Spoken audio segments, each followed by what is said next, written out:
चलो अपन टॉपिक डालते हैं बच्चों, average sorry speed. Distance displacement हो गया अपना, स्पीड टॉपिक डाल रहे हैं।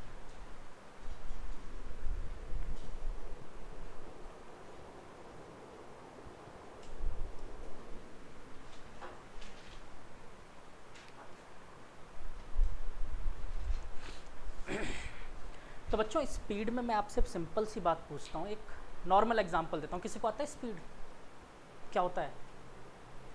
चलो कोई बात नहीं, एक नॉर्मल सी बात पूछता हूँ। दो केसेस दे रहा हूँ। फर्स्ट केस, ये यहाँ से लेकर यहाँ तक जा रहा है। सेकंड केस, कौन से केस में स्पीड ज़्यादा थे? आती तो है नहीं आप लोगों को, कैसे पता? एक्चुअली में देखो, मैं आपको एक अच्छी बात बताता हूँ। हम जो भारत के लोग हैं ना, हम लोगों के साथ एक बहुत अच्छी चीज़ है कि हम लोगों को फिज़िक्स रियलिटी में पहले से आती है और हम लोग फिज़िक्स लाइफ साइकिल में यूज़ करते हैं, बट उसे कॉपी पेन पे उतारना नहीं आता। ये सच है। आप हर छोटे से छोटे काम में फिज़िक्स यूज़ करते हो, लेकिन आपको वो चीज़ आती नहीं है। जैसे डोर का हैंडल इधर ही क्यों है, इधर क्यों नहीं लगाया? रीज़न हमें पता है। ऐसी बहुत सारी चीज़ें, कभी स्क्रू को हाथ से खोलने की कोशिश क्यों नहीं की, स्क्रू ड्राइवर ही क्यों लिया? बहुत सारी चीज़ें हम लोग ये काम कर रहे हैं लेकिन हमें पता नहीं है। साइकिल में गियर वाली साइकिल चलाने में आसान होती है, क्यों होती है? सब फिज़िक्स है, बट हमें करना आता है ये काम।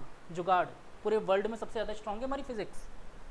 जुगाड़ हमें सारे आते हैं, लेकिन कॉपी पेन पे उतारना नहीं आता। और ये चीज़ सबसे बेस्ट है जर्मन्स की। वो हैबिट में लाना पड़ता है, कॉपी पेन पे ऐसे नहीं उतार सकते आप। धीरे धीरे हैबिट में आएगी कॉपी पेन पे उतारना। जैसे मैं आपको, देखो अभी स्पीड मैंने पूछा, सबने बताया, अब बोलूँ इसका फॉर्मूला बना लो, बना सकते हो? याद नहीं, याद मेमोरी बेस नहीं बात कर रहा मैं, बोल रहा हूँ क्या आपको बना सकते हो? इसी को बोलते हैं कॉपी पेन पे उतारना। देखो सोच, कोशिश करो। आपको एग्जांपल दे दिया मैंने, करके बताओ। मास याद है तो मत बोलो, याद है तो मत बोलो, क्योंकि आपने अभी अभी रिसेंटली स्कूल में पढ़ा है इसलिए। बट मैं चाहता हूँ आप बनाना सीखो। कोई है? ठीक है, चलो अपन वापस बनाने की कोशिश करते हैं। आपको कॉपी पेन पे उतारना सीखना था ना। देखो मान लेते बेटा यहाँ से यहाँ तक गए अपन, ठीक है, point 1 point 2। First case slow वाला, ठीक है, सेकंड केस तेज वाला। तो पहले ये समझो कि दोनों पार्टिकल ने डिस्टेंस तो बराबर ट्रेवल की। फिर आपने सेकंड केस को ये क्यों बोला कि सेकंड केस जो थी आपकी वो स्पीड ज़्यादा थी? तो दिमाग लगा, वापस सोचो किस पे डिपेंड कर रहा है वो। ये फर्स्ट केस बनाया, ये सेकंड केस। क्या सेकंड केस में टाइम कम लगा? मतलब अगर टाइम कम लगा तो स्पीड ज़्यादा। पहली बात समझ आई? देखो ऐसे उतारते कॉपी पेन पे, यानी 1 मिनट के लिए मैं सोच सकता हूँ speed is equal to sorry proportional to 1/टाइम। टाइम ज़्यादा, स्पीड कम। पहली बात समझ आई? दूसरे केस में दोनों को सेम टाइम चलाते हैं, अब की बार ना सेम टाइम तक चलाते हैं। पहला वाला पार्टिकल यहाँ से यहाँ तक पहुँचा, दूसरा वाला पार्टिकल यहाँ से यहाँ तक पहुँच गया। तो अब बताओ स्पीड किसकी ज़्यादा? जिसने ज़्यादा डिस्टेंस कवर किया उसी की तो ज़्यादा हुई। 1 सेकंड में ये यहाँ से यहाँ तक गया और ये यहाँ से यहाँ तक पहुँच गया। सोचो, तो यानी किस पे डिपेंड कर रहा है? डिस्टेंस पे भी डिपेंड कर रहा है। मतलब मैं यहाँ पर क्या बोल सकता हूँ? Speed is equal to distance upon time बोल सकता हूँ। ये हो गया कॉपी पेन पे उतारना, ठीक है। तो ये लॉजिक हम लोगों में नहीं है, ये धीरे धीरे डेवलप होता है, बट वो लॉजिक हमारे पास है। तो इसको ऐसा प्रोपोर्शनल बना के मत लिखो, सीधा फॉर्मूला लिखो। अब 9th के बच्चे थोड़ी हो, ठीक है। तो लिखो speed is equal to distance upon time.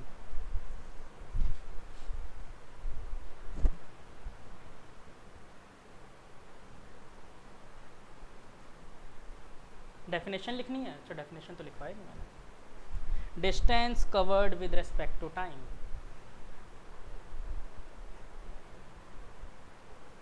Distance covered with respect to time,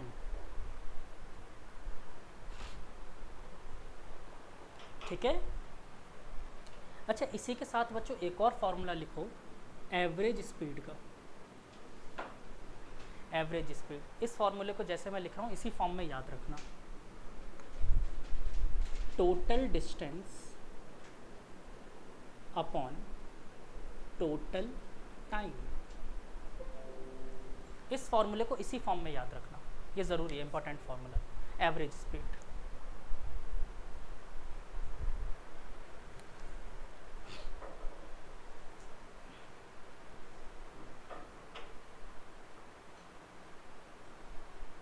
ठीक है। अच्छा, इसके बाद में और चीज़ें बताऊँ इसकी, it is a scalar quantity और it can be zero, can not be zero, can not be negative, ऐसी चीज़ें जाननी है इसके बारे में। वो छोटे बचपन वाली चीज़ें होगी, अगर पढ़ना है तो इसको बुक से रीड कर लेना, ठीक है। छोटी मोटी चीज़ें अपन नहीं डिस्कस कर रहे अब। अगला टॉपिक डालो, velocity.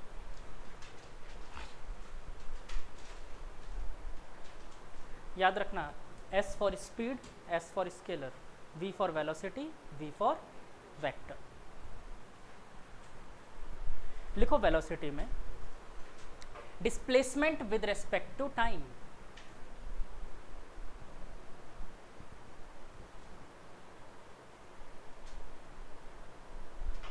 Displacement with respect to time, ठीक है। फॉर्मूला क्या बन जाएगा बच्चों?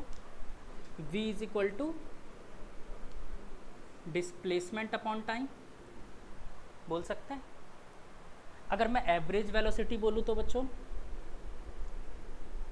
क्या होगा formula? Total displacement upon total time.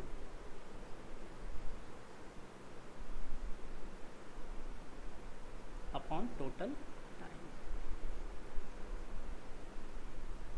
ठीक है।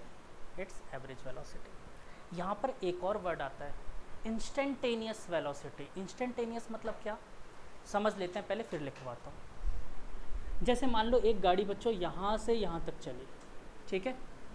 अगर मैं एवरेज वेलोसिटी पूछता हूँ, मतलब क्या होता है कि पूरा यहाँ से यहाँ तक जितना भी डिस्प्लेसमेंट कवर किया divided by time. Average velocity का मतलब यही होता है कि ऑन एन एवरेज उसका क्या रहा है, ठीक।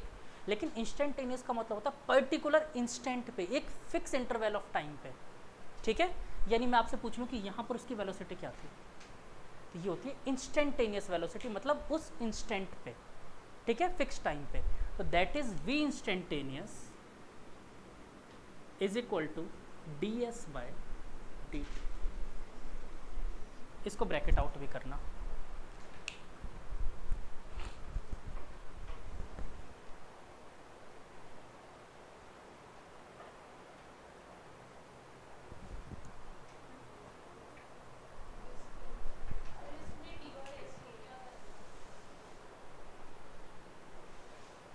पूरी रामायण खत्म होने के बाद पूछ रहे हो सीता किसके पिताजी थे, नालायक।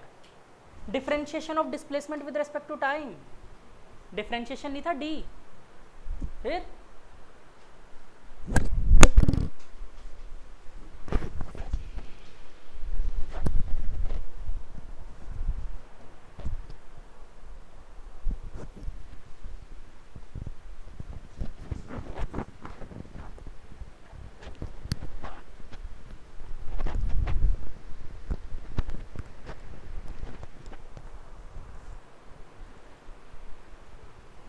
ठीक है। अच्छा, इन चारों से रिलेटेड मैं एक 9th क्लास में 4 टॉपिक किए, तो 9th क्लास का एक क्वेश्चन करवा देता हूँ, ठीक है। तो ये चारों टॉपिक क्लियर हो जाएंगे आप लोगों के, क्योंकि यहाँ पर कुछ बच्चे हैं जो 8th 4th क्लास के लेवल के भी हैं, ठीक है ना बेटा।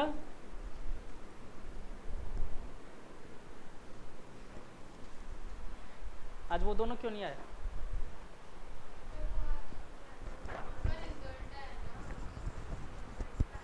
कौन दोनों? हाँ हाँ, वो तो सुबह आते हैं, वो दोनों तो, उनकी बात नहीं कर रहा। अच्छा, उस दिन नहीं आते, अच्छा उनकी क्लास नहीं होती, अच्छा चल। आसान सा टचको सा क्वेश्चन।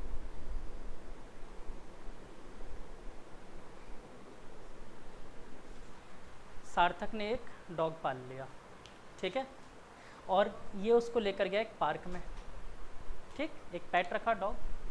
और इस पार्क की जो बच्चों रेडियस थी ना, ये रेडियस था 14 मीटर का, ठीक। अब वो डॉग क्या करता है, यहाँ से भागना शुरू करता है, ऐसे भाग भाग के यहाँ तक पहुँच जाता है वापस, ठीक। ये पॉइंट A है, ये पॉइंट B है, ये पॉइंट C है, और ये पॉइंट D है। D फॉर, चलो D है। ये सब क्वार्टर ऑफ द सर्कल समझ रहे हो ना, 1/4 1/4 1/4। अच्छा, इसको ए से बी तक जाने में भी 1 सेकंड लगता है, बी से सी तक जाने में भी 1 सेकंड, सी से डी तक भी जाने में 1 सेकंड, और डी से ए तक जाने में 1 सेकंड। तो आपसे मेरा बहुत आसान सा क्वेश्चन है, find its distance, displacement, speed and velocity at, मैं सारे टर्म्स लिख देता हूँ यहाँ पर, डिस्टेंस, चलो डिस्टेंस, फिर स्पीड, फिर डिस्प्लेसमेंट, और फिर वेलोसिटी, कहाँ से कहाँ तक के लिए, ए से बी तक के लिए, फिर ए से सी तक के लिए, फिर ए से डी तक के लिए, और लास्ट वन ए से वापस ए तक के लिए। टाइम भी सबके लिए देता हूँ मैं ताकि कंफ्यूजन ना रहे। ए से बी तक का टाइम कितना, 1 सेकेंड, ए से सी तक 2 सेकेंड, 3 सेकेंड, 4 सेकेंड, पूरे 5 सेकेंड है क्वेश्चन करने के लिए, कर लो। अच्छा 7 सेकेंड दिए।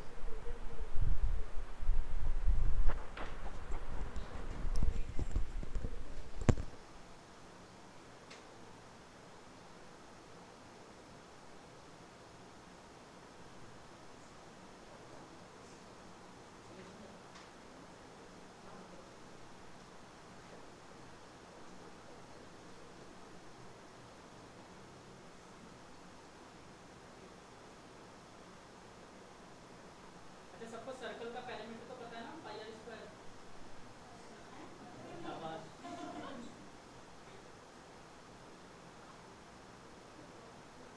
अब नहीं आ गया क्वेश्चन समझ में? Yes sir. चलो करो फटाफट।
चलो बोल दो टाइम अप। अंजलि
चलो बेटा टाइम अप, अब मैं कर रहा हूँ।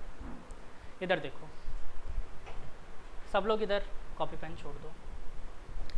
देखो सबसे पहले अगर वो ए से वापस ए तक आ गया, सबसे पहले मैं इसकी बात करता हूँ, तो उसने कितना डिस्टेंस कवर किया होगा, दैट इज 2 पाई आर, है ना। तो अगर मैं 2 पाई आर सॉल्व करता हूँ बच्चों, तो कितना आएगा, 2 पाई इंटू 14, 2 इंटू पाई की वैल्यू होती है बच्चों 22/7, 14, 14 3 जा, कितना आ गया बच्चों, 88 मीटर। ठीक है, 88 मीटर मिल गया मुझे ए से ए तक का डिस्टेंस।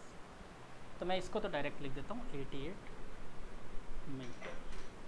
अच्छा ये बताओ ए से बी तक का कितना होगा, 1/4 ऑफ 88 होगा, है ना, क्वार्टर ऑफ द सर्कल था। तो that is 22 metre, 44 metre, 66 metre. बताओ ये कितने बच्चों को समझ नहीं आया, ये भी नहीं आया, मैं नहीं पूछा, नहीं आया, अब नहीं आ गया बेटा सार्थक, चलो गुड बेटा। अब अपन को निकालने नेक्स्ट स्पीड। स्पीड का फॉर्मूला क्या पढ़ा, डिस्टेंस अपॉन टाइम, सिंपल। देखो डिस्टेंस 22, टाइम 1 सेकेंड, कितना हो गया, 22 मीटर पर सेकेंड। अगला 44/2, दैट इज 22 मीटर पर सेकेंड, 22 मीटर पर सेकेंड, 22 मीटर पर सेकेंड। चारों का आंसर यही आ गया। ठीक है बेटा, छापने का टाइम नहीं देता ना मैं, अच्छा ठीक, चलिए क्लियर हुआ यहाँ तक। अब निकालें डिस्प्लेसमेंट। ए से बी तक का डिस्प्लेसमेंट कितना होगा, है ना, वही ए से बी तक का 22 मीटर, है ना, गुड। जिसने भी 22 निकाल लिया नालायक हो। शॉर्टेस्ट पाथ, हाँ गुड।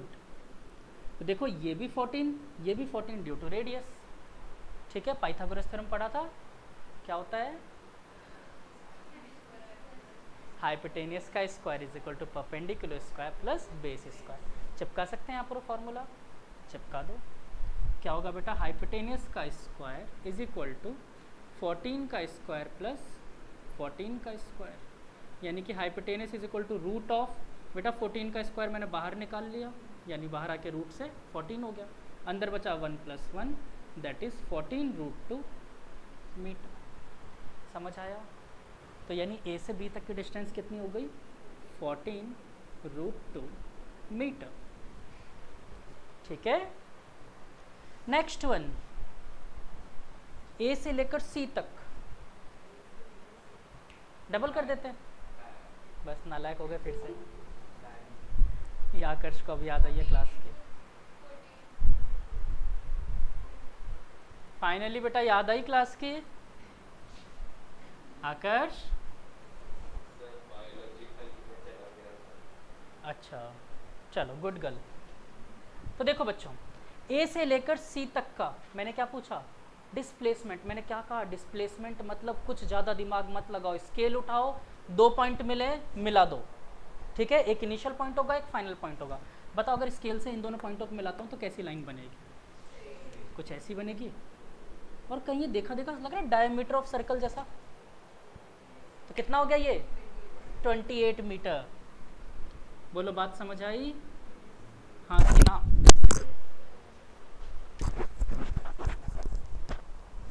ठीक है, नेक्स्ट वन, ए से डी तक,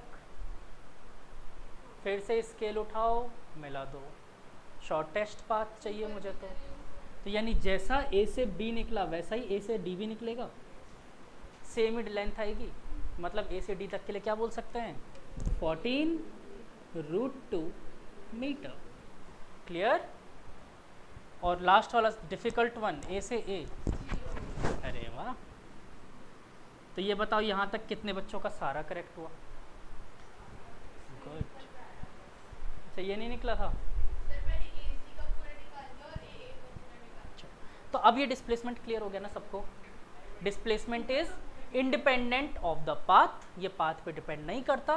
किससे मतलब है इसको, सिर्फ और सिर्फ कहाँ थे कहाँ पहुँचे, बस initial point and final point, scale उठाओ मिला दो। क्लियर हो गया। अब निकालना है वेलोसिटी। कैसे निकाल सकते हैं, टाइम से डिवाइड करो।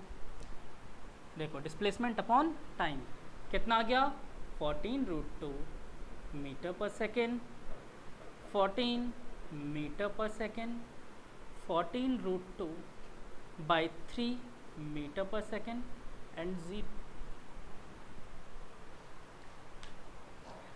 अब नहीं बेटा सारे करेक्ट हुए,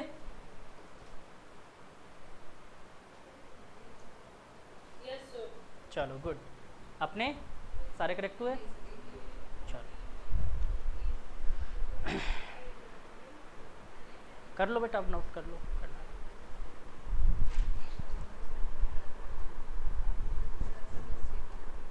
अच्छा अभी देख देख के छापा है या खुद ने किया था? ये वाला पूरा खुद किया था, ये वाला खुद किया था, बाकी ये डिस्प्लेसमेंट बेटा सिंबल गलत ले लिया ना, ये स्पीड है, ये स्पीड है, स्मॉल एस कैपिटल एस। अब रिप्लेस कर दो, क्यों कन्फ्यूजन बना के रखना, इसको कर दो। एक मिनट, ये आपका है डिस्प्लेसमेंट ना, इसको कैपिटल एस करो और ये स्मॉल एस, ठीक है। हाँ बेटा समझ आई बात। बेटा डिस्प्लेसमेंट के लिए सिंबल कैपिटल एस ही लेकर चलो और स्पीड के लिए स्मॉल एस। और क्वेश्चन करने के ये वाले फालतू बच्चों वाले और करवाऊँ, थोड़े से और है ना, चलो छोड़ो। लिखो यूनिफॉर्म मोशन, यूनिफॉर्म मोशन। यहाँ से अब मैंने स्टार्ट कर दिया फिजिक्स, अब मैं लाऊंगा अपने अच्छे वाले क्वेश्चंस, ठीक है। अच्छा यूनिफॉर्म मोशन क्या होता है बच्चों, what is uniform motion?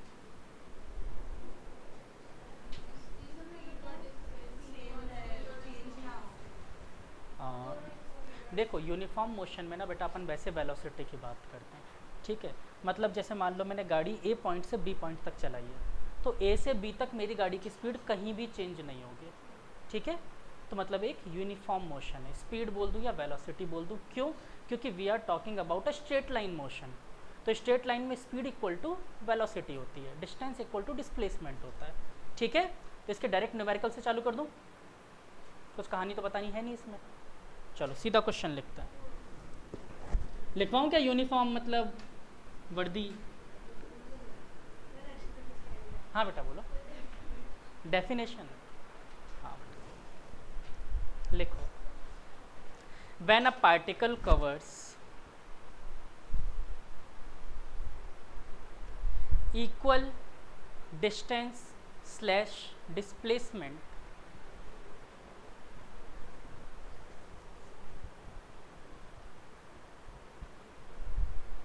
Equal distance slash displacement, दोनों की बात कर रहे हैं ना, in equal phases of time is known as uniform motion, ठीक है। देखो यूनिफॉर्म वर्ड बेटा बार बार आएगा, यूनिफॉर्म एक्सेलरेशन आएगा, यूनिफॉर्म वेलोसिटी आएगा, तो आपको सिर्फ इसका मीनिंग समझना है और कुछ नहीं। हाँ बेटा सर एक बार आप वापस रिपीट कर सकते हैं, आपकी वॉइस ब्रेक हो रही है। when a particle covers equal distance slash displacement in equal phases of time, मतलब कि टाइम के सारे जैसे 5-5 सेकंड के 10 फेज ले लिए, 10 के 10 में सेम डिस्टेंस कवर करिए उसमें, ठीक है। तो क्या कहलाएगा, यूनिफॉर्म मोशन। वर्ड अलग अलग आएंगे, यूनिफॉर्म डिस्प्लेसमेंट बोल सकता है, यूनिफॉर्म वेलोसिटी बोल सकता है, यूनिफॉर्म एक्सेलरेशन बोल सकता है। अगर एक्सेलरेशन की बात आई तो चलो एक्सेलरेशन पढ़ेंगे तब बात करेंगे, ठीक है। क्लियर हुआ? क्वेश्चन नोट करो एक,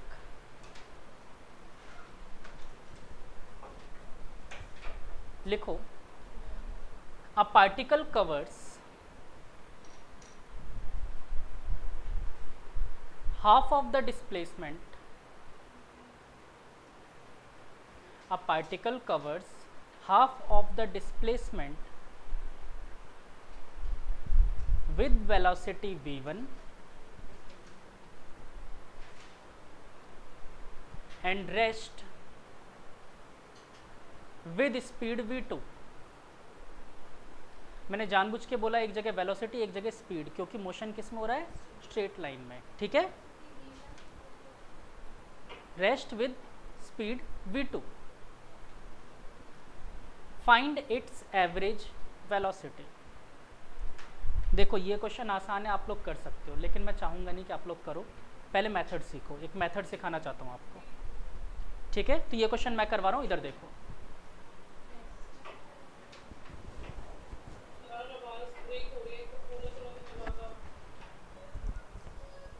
बेटा ये ज़्यादा ब्रेक हो रही है क्या आवाज़ मेरी? मैं काम कर रही हूँ, सभी को काम करवा रहे हैं।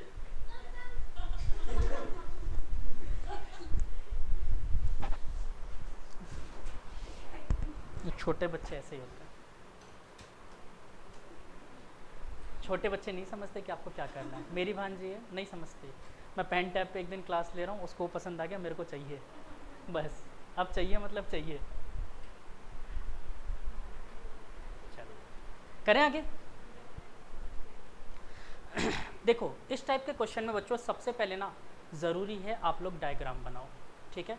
तो देखो मैंने क्या कहा है, हाफ ऑफ द डिस्प्लेसमेंट, मतलब पूरा डिस्प्लेसमेंट यहाँ से यहाँ तक का अज्यूम कर लिया। आकर्ष मेरी आवाज़ क्लियर है ना बेटा, या कट रही है? चलो ठीक है। तो मान लेते बच्चे इसने पूरा कितना कवर किया होगा, s अज्यूम कर लिया मैंने, तो हाफ कितना रहा होगा, s/2। तो यहाँ भी कितना हो गया, s/2। वेलोसिटी कितनी कितनी दी हुई है, फर्स्ट फेज में दी हुई है v1, सेकंड फेज में दी हुई है v2। यहाँ तक क्लियर हुआ डायग्राम बनाना। अब बच्चों देखो ये है फर्स्ट फेज, ये है सेकंड फेज। हमेशा ना आपको ये क्वेश्चन फेजेस में मिलेंगे, और हमेशा हर फेज में दो चीज़ें मिलेगी आपको, तीसरी मिसिंग होगी। कौन सी मिसिंग होगी, देखो तीन चीज़ों में से डिस्प्लेसमेंट, वेलोसिटी या टाइम, इन तीनों में से दो चीज़ें गिवन होगी, तीसरी मिसिंग होगी हमेशा, ठीक है। तीसरी आपको यहीं पर डायग्राम में फाइंड कर देनी है, ठीक। तो यहाँ पर क्या मिसिंग दिख रहा है आपको, टाइम। तो बताओ टाइम के लिए क्या फॉर्मूला बना सकते हैं अपन, velocity is equal to displacement upon time. तो टाइम क्या बन गया बच्चों, डिस्प्लेसमेंट अपॉन वेलोसिटी। सबको क्लियर है? तो ये बताओ इसके लिए टाइम t1 मान लेता हूँ, क्या हो जाएगा बच्चों, t1 is equal to s upon 2v1, और इसके लिए क्या हो जाएगा बच्चों, t2 is equal to s upon 2v2। यहाँ तक क्लियर है सबको? एक बार फिर से देख लो बेटा, अपन ने क्या किया, सबसे पहले क्वेश्चन में डायग्राम प्लॉट किया, half of the displacement, half of the displacement, जैसा कि गिवन था। वेलोसिटी गिवन थी v1 v2। अब मैंने क्या कहा कि हर फेज में आपको दो चीज़ें गिवन होगी, तीसरी फाइंड करनी है पहले। तो यहाँ पर क्या गिवन था, डिस्प्लेसमेंट और वेलोसिटी, मिसिंग क्या था, टाइम। तो हमने टाइम निकाल लिया दोनों के लिए। क्लियर हो गया यहाँ तक? अब नेक्स्ट स्टेप, अब आपको निकालना क्या था, एवरेज वेलोसिटी। फॉर्मूला जानते हो, v average is equal to क्या होता है, टोटल डिस्प्लेसमेंट, पूरा लिख नहीं रहा formula, total displacement by total time, ठीक है। तो बच्चों टोटल डिस्प्लेसमेंट कितना कवर किया इसने, ऐसी तो किया, यहाँ से लेकर यहाँ तक s है ना। तो टोटल डिस्प्लेसमेंट कितना हो गया, s/2 plus s/2 that is s, ठीक है। और total time t1 plus t2, put all the values, get answer and enjoy. s upon 2v1 plus s upon 2v2 लिख सकते हैं ऐसा, ठीक है। t1 t2 की वैल्यूज रख दी मैंने। अच्छा यहाँ से s/2 कॉमन ले सकते हैं, अक्षता नहीं, दीवा बेटा ध्यान से देखना कैलकुलेशन, ठीक है। तो s upon 2 1 upon v1 plus 1 upon v2, ठीक है। देखो s से s गुजर गया, ठीक है। नीचे क्या हो गया बच्चों, 1 अपॉन 2, एलसीएम ले लिया मैंने, बन गया v1 plus v2 upon v1 v2, ठीक है। दिमाग में ये चीज़ आई कि सर पहले v2 लिखते फिर v1 लिखते, कोई फ़र्क नहीं पड़ता, प्लस है, ठीक है। नीचे वाले डिनोमिनेटर को ऊपर भेज सकते हैं, इसको मैंने ऊपर भेज दिया बच्चों। तो v एवरेज क्या निकल के आया मेरे पास, 2v1 v2 upon v1 plus v2। बताओ आया समझ, हाँ कि ना? नोट करो।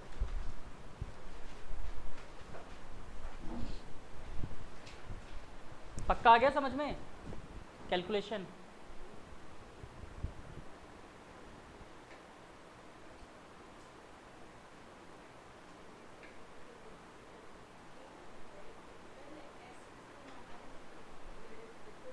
डिस्प्लेसमेंट, स्पीड की बात ही नहीं कही मैंने।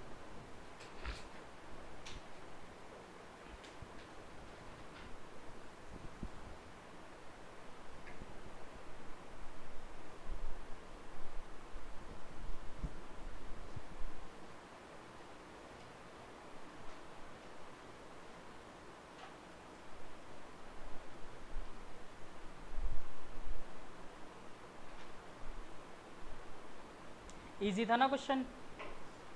मेथड समझ में आ गया? अच्छा देख लो, इस क्वेश्चन को किसी दूसरे मेथड से मत करो, मैं सजेस्ट यही करूँगा, क्योंकि अभी तो आसान लगेगा आपको, दूसरे मेथड से हो जाएगा, बट आगे मैं जब दूंगा ना लेंदी क्वेश्चन तब फंस जाओगे।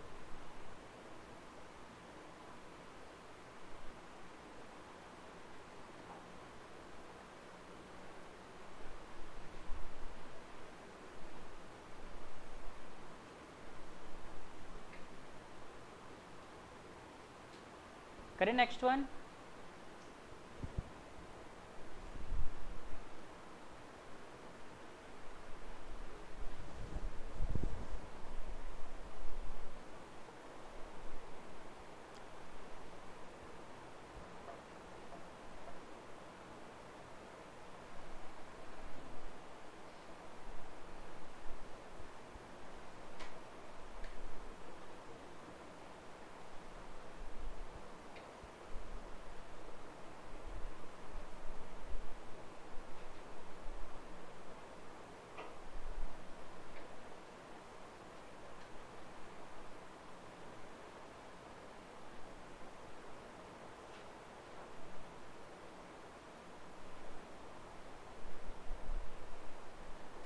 गया? चलो नेक्स्ट क्वेश्चन लिखो,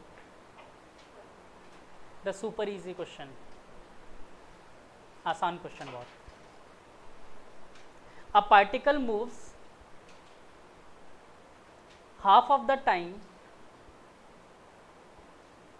with velocity v1, half of the time with velocity v1 and rest with velocity v2.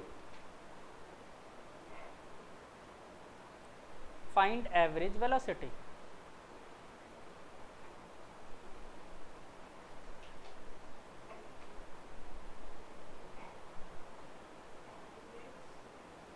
Average velocity बेटा, थोड़ा शॉर्टकट में लिखना शुरू करो, फाइंड इट्स के बाद वी एवरेज लिख दो, क्या जरूरत है पूरा लिखने की।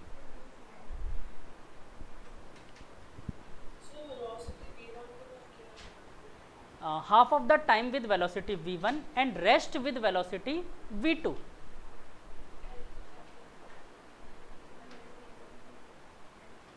Find V average.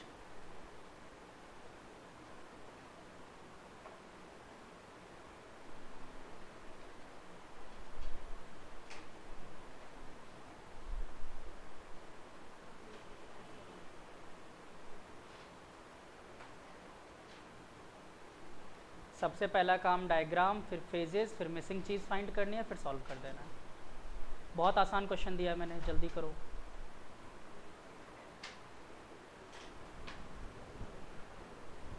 झूठी कर रखी है। डी मार्ट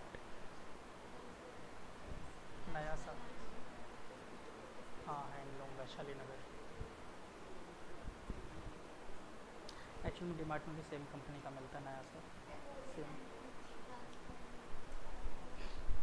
मैंने भी खरीदी थी।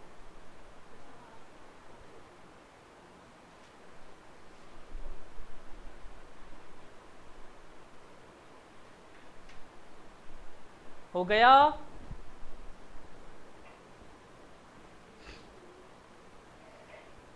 चलो मैं चेक करता हूँ सबको।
गया बेटा? चलो, तो इसका आंसर आया है v1 plus v2 by 2, total v1 plus v2 upon 2। कोई बात नहीं, मैं सॉल्व कर रहा हूँ आगे बोर्ड पे। अब नहीं आ गया आंसर? आकर्ष चलो करो फटाफट।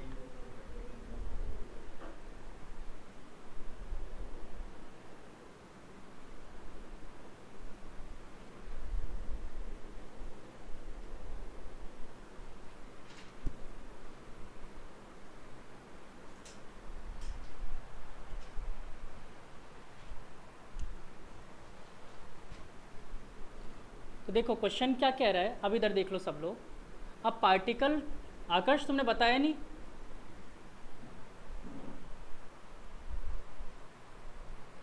फिर से हो गया question?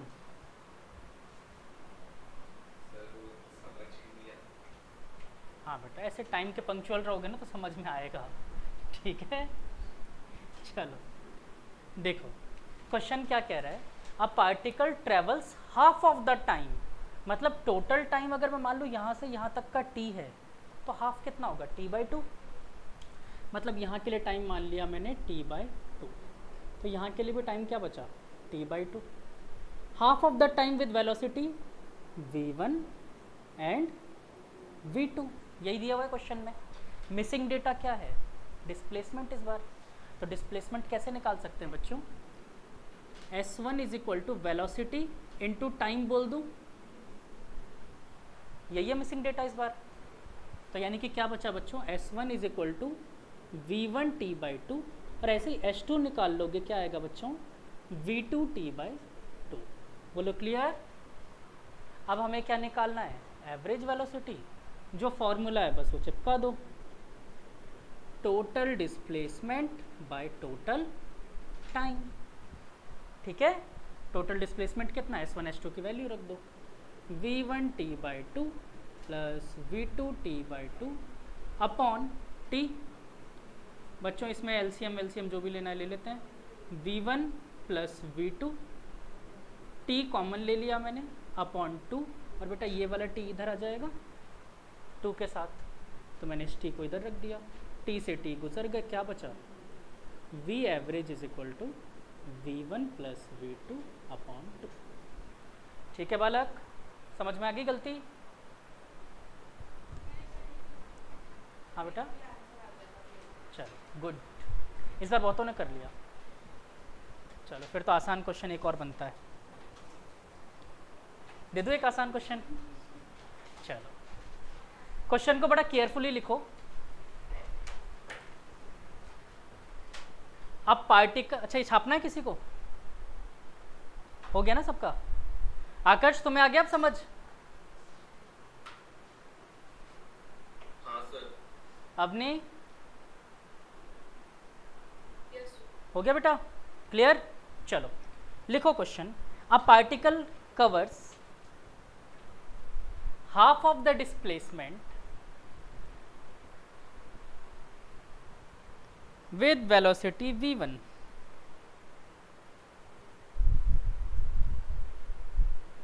half of the displacement with velocity v1। कर लिया नोट डाउन यहाँ तक सबने? आगे लिखो,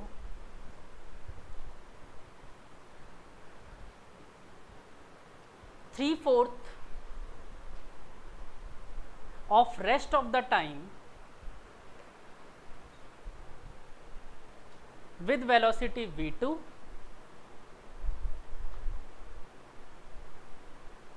and rest with velocity v3।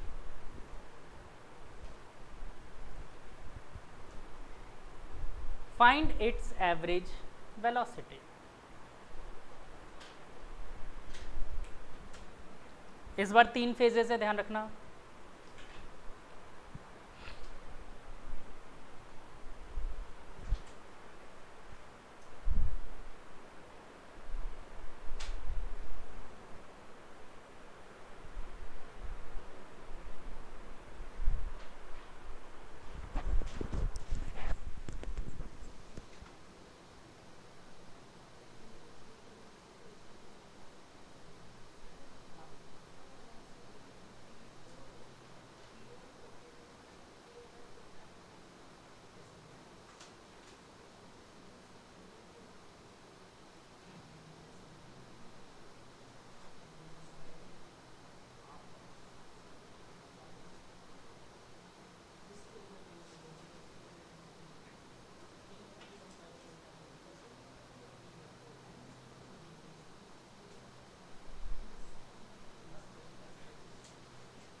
एक बार क्वेश्चन, फिर तो कर लोगे। नहीं, मेन तो एक्स क्वेश्चन ही समझना है।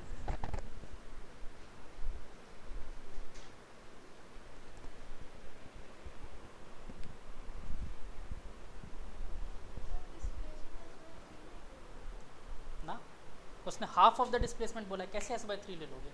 बोला 1/3 ऑफ डिस्प्लेसमेंट, फिर कैसे ले सकते हैं एस बाई 3?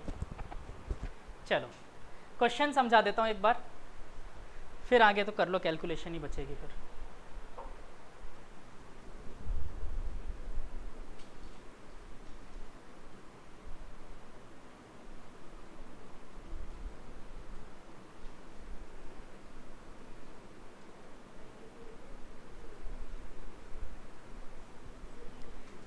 देखो क्वेश्चन की पहली लाइन क्या कह रही है। अच्छा, कोई करना चाहता तो मैं छोड़ दूं अभी, फिर तो मैं कर दूं, पहले समझा दूं। देखो क्वेश्चन की पहली लाइन कह रही है half of the displacement with velocity v1, मतलब कि ये s बाई 2 और बेटा ये भी कितना हो जाएगा s बाई 2, यस और नो। लेकिन इसने अगले वाले में दूसरी कहानी डाल दी, क्या कि अगर इसका टाइम यहाँ से लेकर यहाँ तक का t है तो उसका 3/4 ऑफ द टाइम, मतलब कि अगर मैं यहाँ से यहाँ तक का टाइम t मान लूँ बच्चों, तो 3t/4 टाइम चला है v2 से और t/4 टाइम चला है वो v3 से। यही दिया क्वेश्चन में। अब आपसे पूछा है एवरेज वेलोसिटी। देखो हर फेज में दो दो चीज़ें गिवन है, तीसरी फाइंड करनी है। क्या बेटा? S2 s/2। हाँ, तो ये बात समझ नहीं आई। पहली लाइन ही बड़े आसानी से यही कह रहा है कि half of the displacement, total displacement अगर s रही होगी तो हाफ तो वो v1 से चल चुका है, तो बचा भी तो हाफ ही होगा डिस्प्लेसमेंट। अब आई बात समझ में? ठीक है। फिर उसके अंदर बोला कि अगर उसके अंदर टाइम t लगा है तो 3t/4 v2 से चला और t/4 v3 से चला। अब आपको सॉल्व करना है। अब दो टाइम या मैं कर ही दूँ, कहानी खत्म। तो क्या कैलकुलेशन ही तो है, मैं ही कर देता हूँ। देख लो सब लोग, इधर देख लो। इस वाले फेज के लिए टाइम का नाम t1 दे दूँ, यहाँ से a से लेकर b तक c d। तो a से b तक के लिए टाइम t1 कितना आ जाएगा बच्चों? डिस्प्लेसमेंट अपॉन वेलोसिटी, है ना। तो लिख सकता हूँ s/2v1, ये हो गया t1 की वैल्यू। अच्छा, इसमें मिसिंग है बच्चों, इसको मैं s2 बोल देता हूँ, डिस्प्लेसमेंट मिसिंग है। क्या होगा? वेलोसिटी इनटू टाइम, है ना। तो s2 is equal to 3t/4 v2 और s3 आ जाएगा बच्चों t v3/4। यस और नो? मिसिंग चीज़ें फाइंड कर ली। अच्छा, एक और चीज़ सोचो बच्चों, s2 प्लस s3 कितना है? यही है s/2, है ना। तो इन दोनों का सम कर दें, s/2 के बराबर आना चाहिए। सम कर दो, 3t v3/4 प्लस v2/4, यही हुआ। अच्छा, यहाँ से मैं बच्चों t/4 कॉमन ले लूँ, t/4 is equal to 3v2 plus v3 equal to s/2। 2 से कट गया 2 times.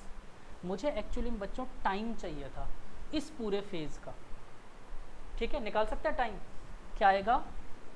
2s/3v2 plus v3 is equal to t। मिल गया?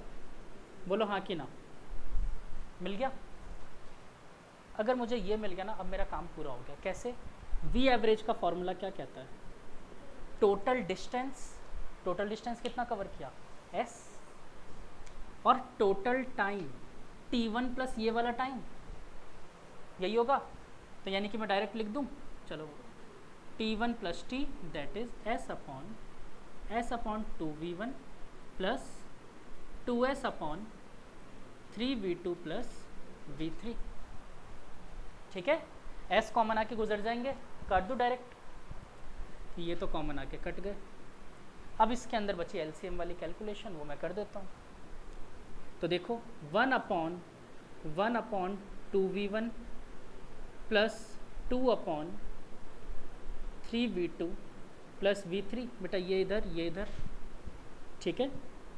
तो 1/3v2 plus v3 plus 4v1 हो जाएगा, 2 2 जा 4, ठीक है। और अपॉन में जो भी था उसको ऊपर लिख दूँ, अपॉन में इन दोनों का प्रोडक्ट ही तो आएगा, तो that is 2v1 into 3v2 plus v3। ये आ गया मेरा आंसर v एवरेज का। आया मज़ा? था ना अच्छा क्वेश्चन? नहीं आया समझ? तोते उड़ गए।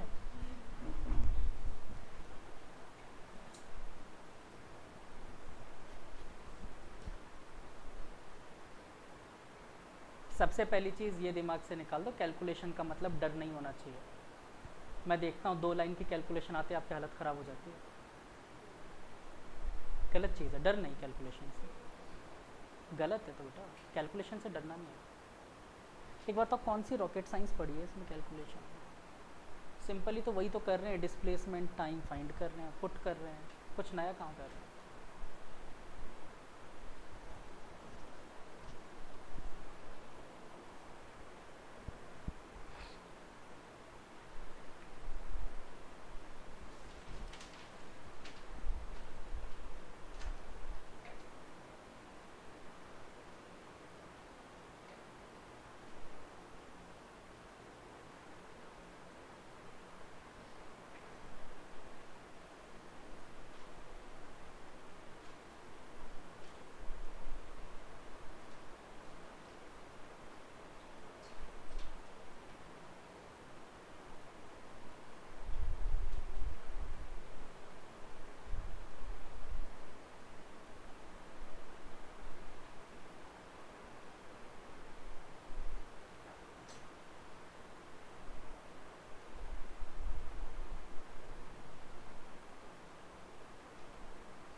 हो गया?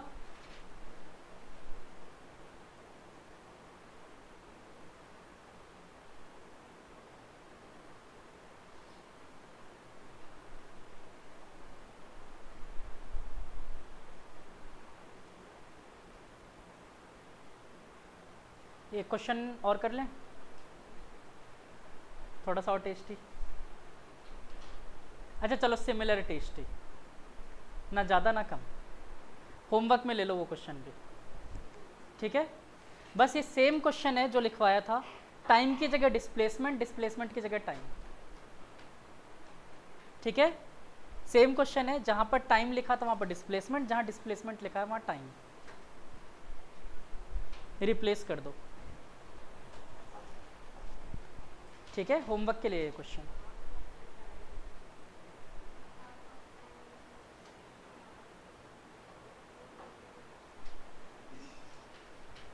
लिखा नहीं था।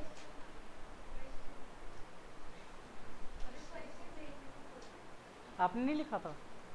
क्या कर रहे थे? समझदार बेटा, ये पागलपंती मत करो। मैं अपना टाइम वेस्ट करता हूँ क्वेश्चन लिखवाने में, पता है क्यों? क्योंकि नेक्स्ट टाइम जब आप कॉपी पढ़ो तो सिर्फ कॉपी से आपका काम हो जाए, नहीं तो मेरा तो बहुत टाइम बचेगा। मैं सीधे थ्योरी बना के बता देता, यहाँ पर हो गया काम। क्वेश्चन सॉल्व कर लोगे लेकिन कभी फिर आगे कुछ नहीं कर पाओगे। लिखना, क्वेश्चन ज़रूर लिखना कंपलसरी। मैं टाइम इसलिए ही देता हूँ क्वेश्चन लिखने के लिए,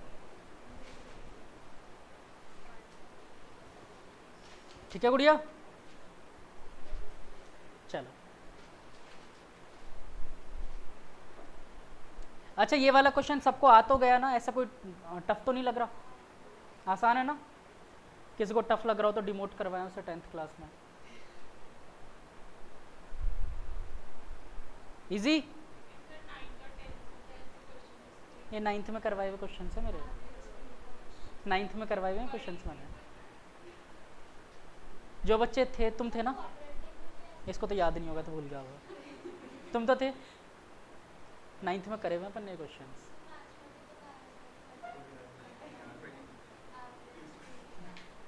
पता नहीं, मैथ्स में 9th 10th में तो नहीं है, 8th में रहा होगा।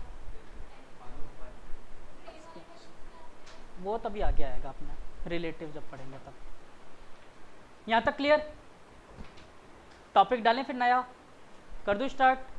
आसान सा टॉपिक लिखो, एक्सेलरेशन। या गैप दूँ 2 मिनट का फिर स्टार्ट करूँ? फ्रस्ट्रेशन से बाहर निकलो फिर दूँ, सदमे से बाहर आओ फिर पढ़ाऊँ? 2 मिनट ब्रेक ले लो, सदमे से बाहर आ जाओ फिर चलते हैं।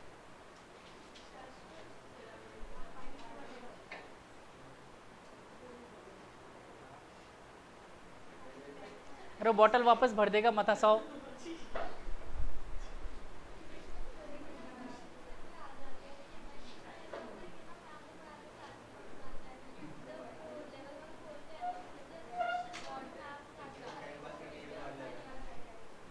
ये चीज़ भूल जाओ कि अब देखो, ये बेटा पहले 10th क्लास तक ये चीज़ें होती थी कि आप जो चीज़ पढ़ते हो ना एग्जैक्टली वही क्वेश्चन आएगा। अब उसके एप्लीकेशन बेस्ड आएंगे, अलग अलग चीज़ें आएंगी। ये सिर्फ केमिस्ट्री में नहीं होगा, अभी फिजिक्स में भी होगा। पढ़ोगे कुछ आएगा कुछ और, ठीक है? नहीं नहीं वो तो पहले पढ़ते नहीं थे इसलिए होता था, वरना पहले तो सेम पैटर्न पे क्वेश्चन आते थे।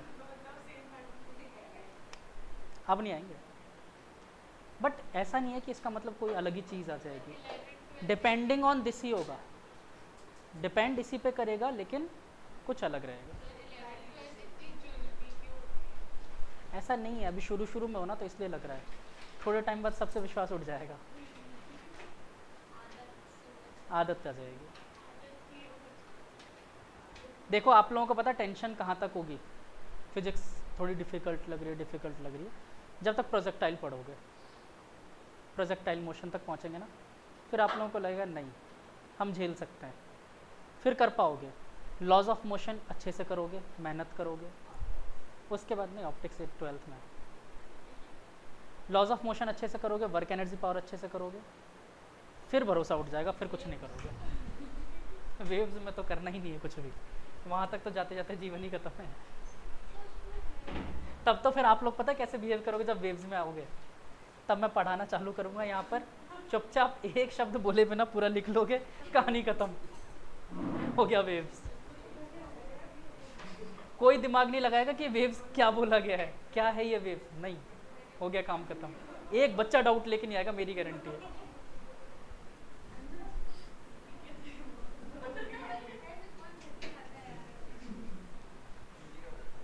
वो जानबूझ के भर के आते हैं।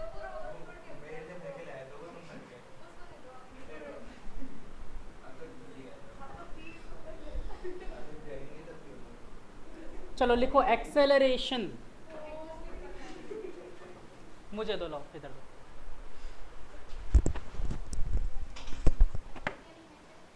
एक्सेलरेशन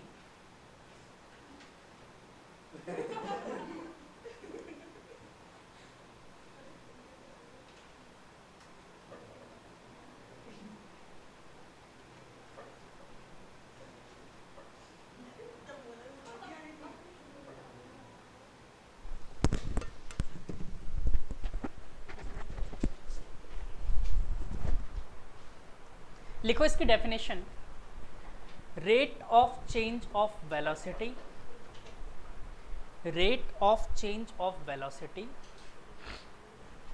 किसको रेस्पेक्ट देना है? With respect to time.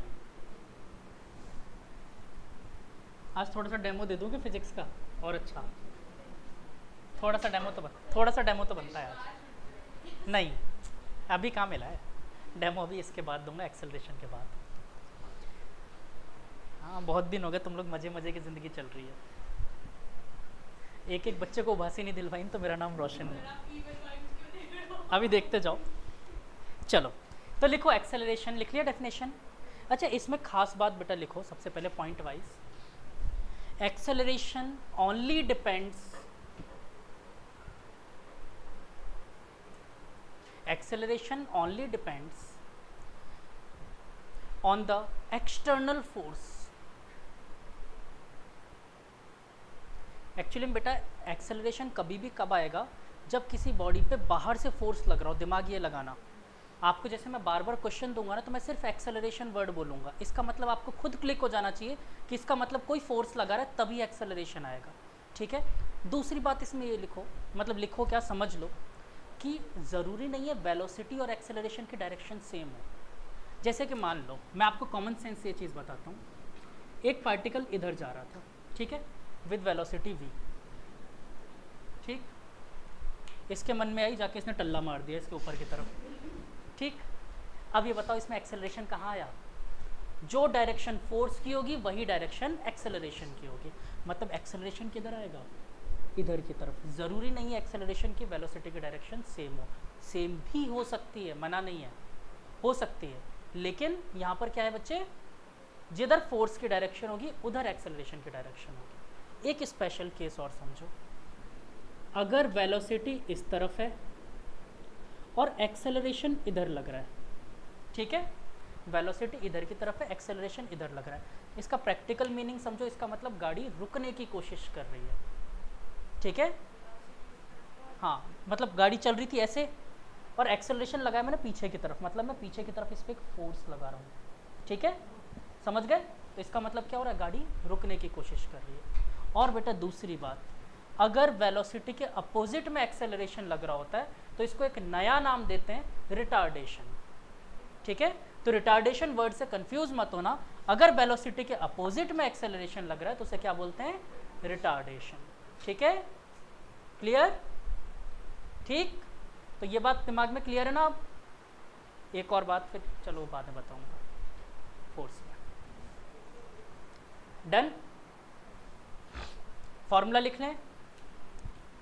अच्छा एक और बात बताओ, पहले फॉर्मूला लिख लेते हैं, a is equal to v minus U upon time. मतलब v मतलब फाइनल वेलोसिटी, u मतलब initial velocity and t for time. और इंस्टेंटेनियस एक्सेलरेशन क्या हो जाएगा बच्चों? क्या हो जाएगा? dv by dt। इसको ब्रैकेट आउट करना, एक मैंने पहले करवाया था v is equal to D S by D T, दूसरा ये है, और एक तीसरा भी यहीं पे हाथ के हाथ बनाएंगे अपन, वो भी करना है ब्रैकेट।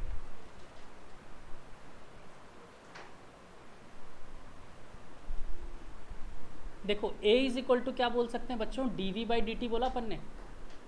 अगर मैं इसको ds से मल्टीप्लाई और डिवाइड कर दूं कोई प्रॉब्लम?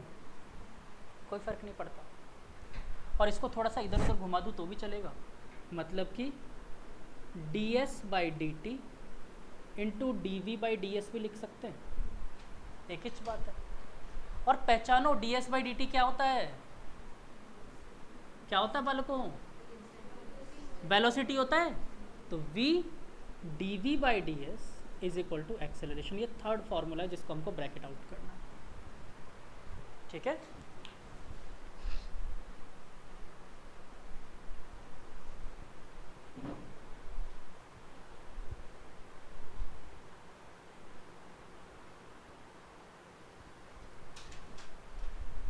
चलो आज टाइम भी बचा, आज तो डेमो दे ही सकता हूँ, एक डेमो हो जाएगा आज। अच्छा मैंने 3 फार्मूले ब्रैकेट के करवाए। पहली चीज़ ये समझो कि ब्रैकेट इसलिए किया कि 3 जो किए ना, यही तीनों एक्चुअली में इक्वेशन ऑफ मोशन होता है। जो आपने इक्वेशन ऑफ मोशन सुना होगा ना, v is equal to U plus A T, S is equal to T plus half A T square, वो इन तीनों से निकल के आते हैं। तो यही 3 फार्मूले हैं वो इक्वेशन ऑफ मोशन। अच्छा एक बात और बताओ मुझे, अगर किसी पार्टिकल का वेलोसिटी 0 है तो एक्सेलरेशन कितना होगा? आपने फॉर्मूला पढ़ लिया, ये लगा मत देना। मैंने क्या कहा? Acceleration depends only on the external force. Velocity कुछ भी हो, एक्सेलरेशन हो सकता है उसका। जैसे कि मैं आपसे बात करूं, ये मार्कर मैंने यहाँ पर छोड़ देता हूँ, ठीक है। क्या मैंने इसको कोई वेलोसिटी दी थी? ड्रॉप किया है मैंने, 0 वेलोसिटी थी, लेकिन फिर ये नीचे क्यों गया? क्योंकि अर्थ एक फोर्स लगा रही थी इस पे, है ना। तो मतलब अर्थ इसको क्या दे रही थी? एक एक्सेलरेशन। क्लियर? चलो, तो यानी कि बच्चों अगर मैं बात करूं तो v इज इक्वल टू 0 हो तो भी एक्सेलरेशन हो सकता है। और एक दूसरी बात और समझाता हूँ, मत समझो अभी, बाद में समझाऊंगा। लिखो equation of motion by calculus method. Equation of motion by calculus method.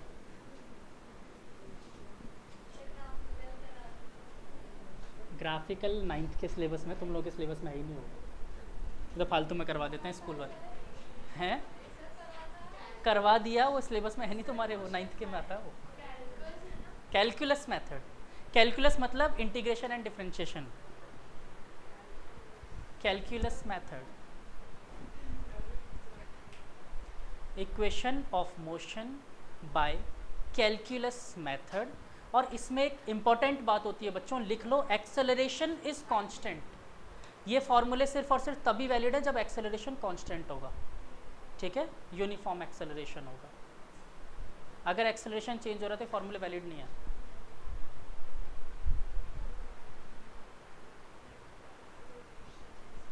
When acceleration is constant. शुरू करें।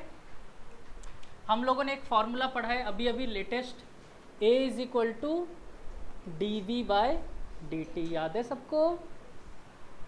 इस dt को मैं इधर भेज देता हूँ, a dt is equal to dv integration on both side. अब मुझे लगानी है लिमिट। लिमिट अपने कॉमन सेंस से सोचो। टाइम, देखो जो वेरिएबल में होता है ना उसकी लिमिट लगती है हमेशा। टाइम कहाँ से शुरू करें अपन? 0 से कर दें, तो 0 से हुआ टाइम शुरू, कहाँ तक गया? t तक, ठीक है, 0 से t तक। और वेलोसिटी, यहाँ पर वेलोसिटी है, वेलोसिटी कहाँ से शुरू की अपन ने? इनिशियल वेलोसिटी से, यानी कि u से नहीं, u से v तक। इनिशियल वेलोसिटी कुछ भी हो सकती थी ना, 0 ज़रूरी थोड़ी था, तो u से लेकर v तक। बोले बात क्लियर हुई? दीवा को नहीं आया तो पता है बैलो। देखो टाइम बेटा अपन किसी भी पार्टिकल के मोशन का शुरू कर रहे हैं, तो आप कॉमन सेंस क्या कहता है? 0 से स्टार्ट करोगे। टाइम, टाइम 0 से स्टार्ट किया, कहाँ तक लेके गए? t टाइम तक मान लिया, कुछ भी हो सकता है। वेलोसिटी ज़रूरी नहीं है कि पार्टिकल 0 से ही स्टार्ट हो सकता है पार्टिकल पहले से भी चल रहा हो तो u से भी तो स्टार्ट हो सकता है, ठीक है। तो वेलोसिटी u से स्टार्ट किया, v तक लेकर गए। अब क्लियर है? पक्का? डन? अब क्या है, बस सॉल्व कर देना। कर देते हैं सॉल्व। देखो एक्सेलरेशन कांस्टेंट था, बाहर रख दें, dt 0 से t, और यहाँ पर dv u से v। अब टाइम शुरू होता है स्केल उठाने का। सबको आता है इंटीग्रेशन? आई होप सबको आता होगा। कोई दबाव नहीं है तुम लोगों को अगर नहीं आता हो।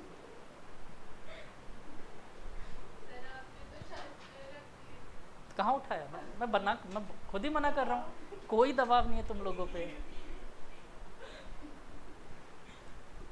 बेटा मैं नहीं चाहता कि आप लोग प्रेशर में कोई काम करो, तो मैं आप लोगों पे कोई दबाव नहीं डालना चाहता, ठीक है।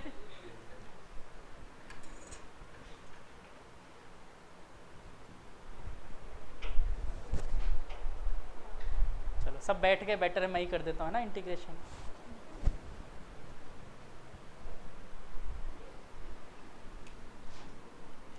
सिंपल है बच्चों, dt का इंटीग्रेशन t, dv का इंटीग्रेशन v। बचा क्या इसमें? dx का इंटीग्रेशन क्या होता था? x, तो dt का t, dv का v। सिंपल। तो इसका इंटीग्रेशन क्या हो गया? t, अरे a तो बाहर है, t, और लिमिट कहाँ से कहाँ तक? 0 से t तक। ऐसे बच्चों यहाँ पर क्या हो जाएगा? v, लिमिट कहाँ से कहाँ तक? u से v तक। लोअर लिमिट से अपर लिमिट, है ना, ठीक है। अब इसके बाद नेक्स्ट स्टेप क्या करते थे? अपर लिमिट माइनस लोअर लिमिट करते थे, याद है ना डेफिनेट इंटीग्रेशन।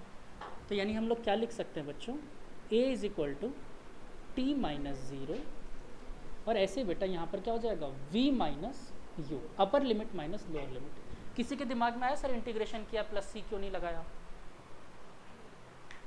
पूछ लो। हाँ, डेफिनेट में प्लस सी नहीं लगाते, ठीक है। क्या बन गया देखो, शक्ल कुछ जानी पहचानी सी लग रही है।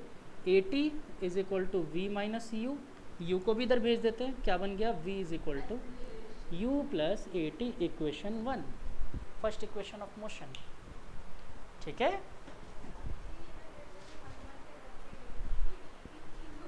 तो है तो कितना आसान, इसमें है क्या, वो 3 फॉर्मूले पता होने चाहिए बस, है आसान ये पहली बार में लगेगा ऐसा डिफिकल्ट सा, पता नहीं इतना बड़ा सा क्या है। 2-3 बार करोगे ना, 2-3 बार करोगे आ जाएगा।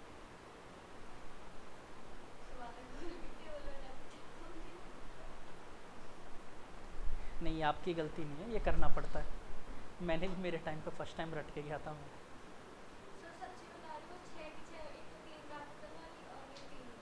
अब मेरे साथ तो इतनी बुरी चोट हुई कि एग्ज़ाम में ही आया भी नहीं था।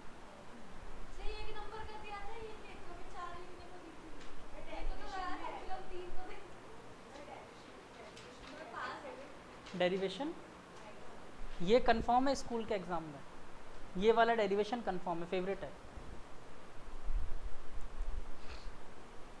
वैसे है नहीं डेरिवेशन, है तो मैथमेटिक्स, डेरिवेशन क्या है। फिजिक्स इज मैथ्स, मैंने आप लोगों को बताया था, आप लोग अप्लाइड मैथमेटिक्स पढ़ रहे हो, ये मत सोचना कि आप लोग फिजिक्स पढ़ रहे हो, दिस इज अप्लाइड मैथमेटिक्स।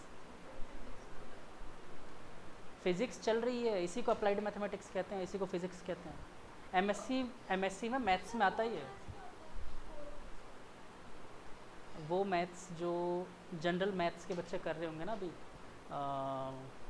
जैसे मैं आपको बताऊं, matrix and determinant, set theory, binomial equation, तो ये सब कर रहे हैं ना वो कोर मैथ्स।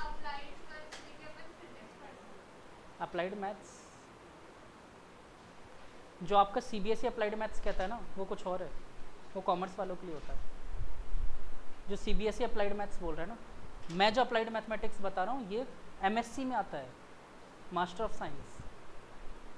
और जो अगर आप कोई ढंग की मैथ्स की बुक खरीद के लाओगे ना, उसमें लास्ट में फिजिक्स का यही होता है, ये चैप्टर्स होते हैं लास्ट। चलें आगे, सेकंड इक्वेशन डिराइव करके देखें।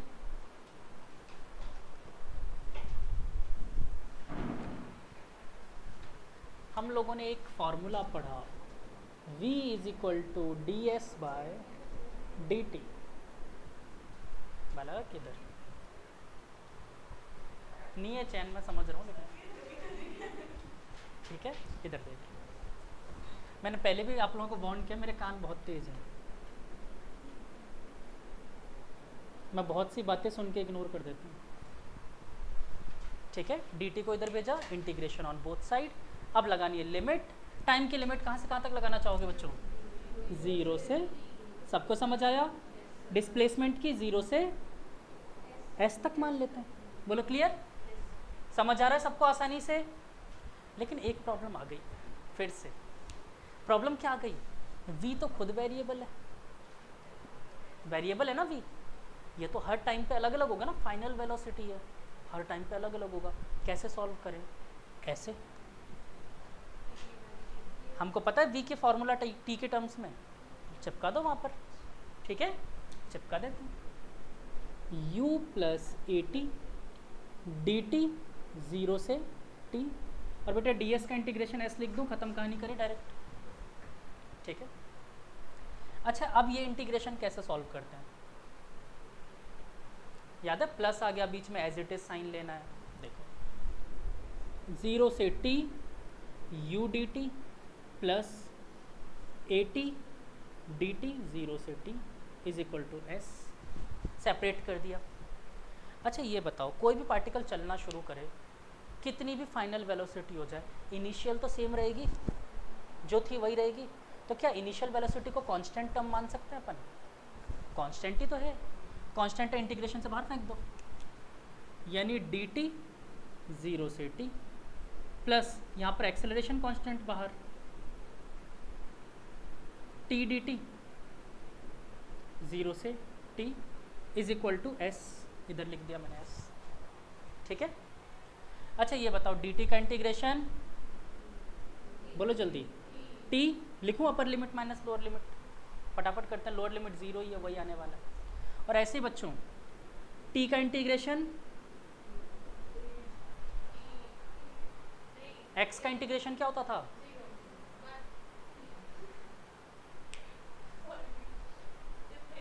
ऐसे मत करो बेटा। अच्छा एक काम करो, पीछे कॉपी पलट के देखने की इजाज़त है, देख के बताओ।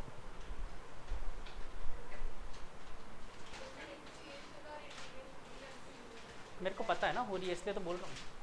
याद करो x की power n+1 upon n+1, x का इंटीग्रेशन x²/2।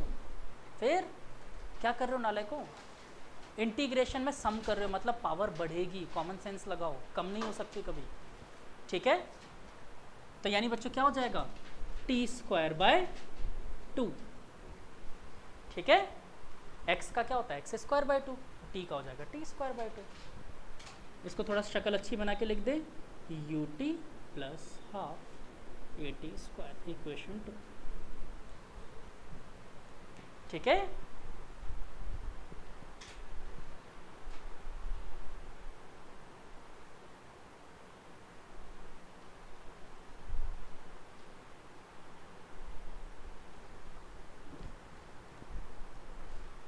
बच्चों अब अपने अपने अकॉर्डिंग बुक सब लोग ले लो, जो मैंने बताया हुआ है सबको, ठीक है। प्लस ये तो मिल ही चुका है आप लोगों को, क्योंकि अब क्वेश्चंस करने होंगे आपको, ठीक है। अब टाइम वेस्ट मत करना।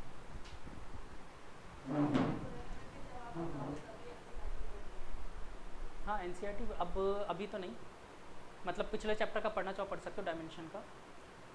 इस चैप्टर के लिए जब मैं बताऊंगा, चैप्टर ख़त्म हो तभी पढ़ना।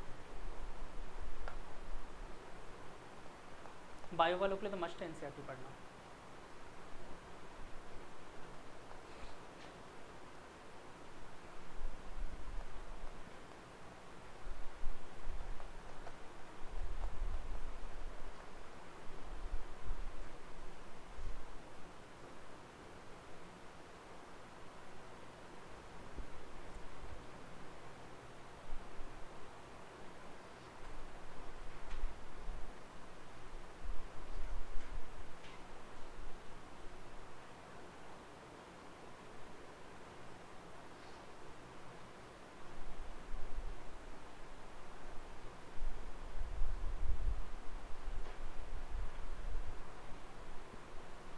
हो गया, हाँ बेटा पंचवर्षीय योजना।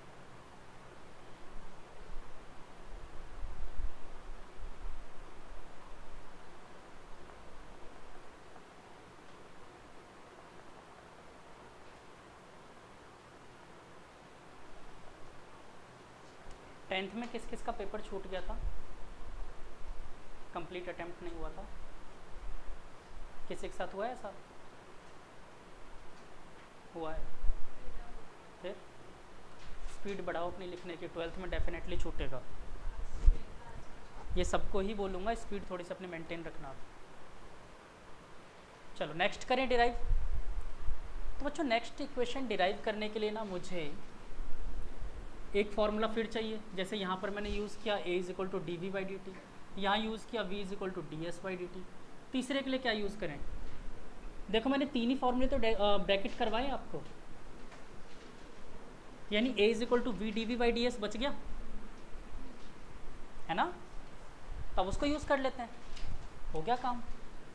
a = v dv/ds, इस ds को उधर भेज दो, a ds 0 से s = v dv u से v।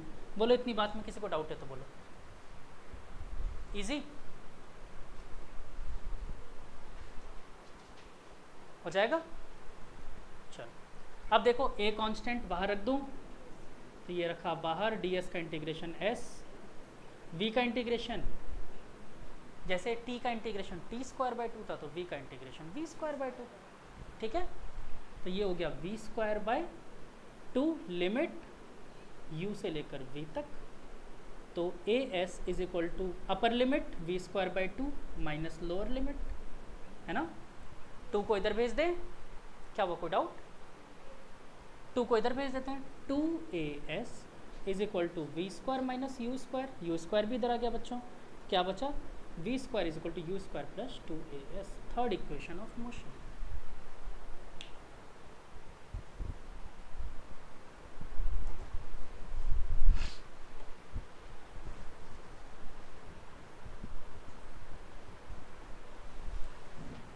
ये फॉर्मूले लगभग सब बच्चों को याद है, ये तीनों, लेकिन फिर भी उनसे क्वेश्चंस नहीं होते। और जबकि इसके क्वेश्चंस ऐसे ही आते हैं कि फार्मूला उठाओ, चिपकाओ और आंसर लो, फिर भी नहीं आते। इसका एक रीज़न है।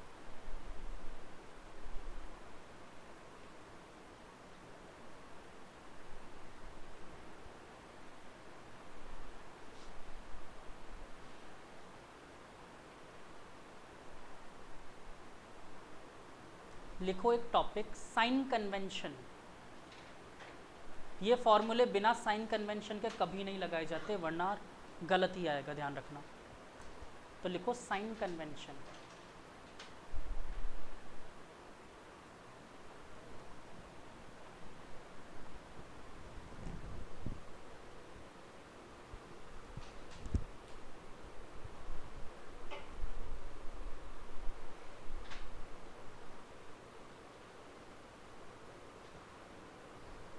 ठीक है, देखो अपने यहाँ पर जितने भी ये छाप लिया है सबने, हो गया? आपने यहाँ पर जितने भी बच्चों रिलेशंस पढ़े हैं उनमें एक्चुअली में 5 ही टर्म्स तो हैं टोटल, तीनों रिलेशन में। कौन कौन से? Displacement, initial velocity, final velocity, acceleration and time, यही 5 है। देखो इसके अलावा कोई छठा दिख रहा है? 5 ही है। इन पांचों में से और ध्यान से देखो, इस टाइम को हटा दो बस, तो ये सारे क्या हैं? वेक्टर क्वांटिटीज़ हैं, सबके सब वेक्टर क्वांटिटी है। तो बच्चे यहाँ पर अगर ये सारे वेक्टर क्वांटिटी, तो इनकी डायरेक्शन लेना भी ज़रूरी होता है। डायरेक्शन कैसे लेना है? जैसे हम ग्राफ पेपर पे लेते थे, ठीक है? एक्स एक्सिस वाई एक्सिस सबको याद है?